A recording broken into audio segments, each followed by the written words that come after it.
Welcome students to the new lecture of course Windows 10 operating system. In this lecture we will be discussing about how we can create Windows desktop and taskbar URL shortcut in Windows 10 operating system using Microsoft Edge.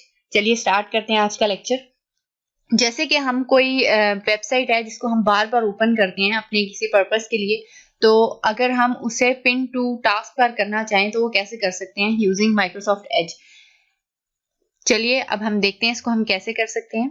जैसे कि अभी Chrome में मेरे पास एक website open है virtualacademy.com, तो मुझे ये बार बार ओपन करनी होती है, तो मैं इसका जो URL है वो मैं यहाँ ले आई हूँ।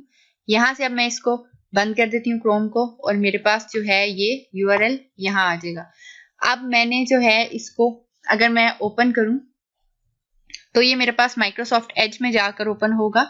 तो अब मैं यहाँ से इसको बार बार ओपन करना चाहती हूँ, तो मैं इसको यहाँ इसके मेन्यू में जाके यहाँ मोर में जब मैं जाऊंगी तो यहाँ पे मेरे पास एक ऑप्शन आती है पिन टू टास्क बार, तो मैं इसको पिन टू टास्क बार कर दूंगी और यहाँ से बंद कर दूंगी।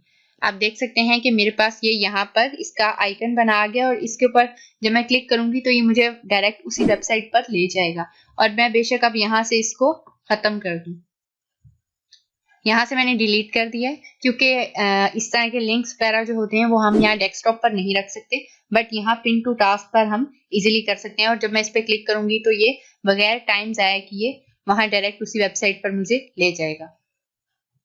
इस तरह जो है आप जो URL है उसको using task bar in Microsoft Edge, इसका जो शॉर्टकट है वो आप क्रिएट कर सकते हैं। That's all for today's lecture. Thank you.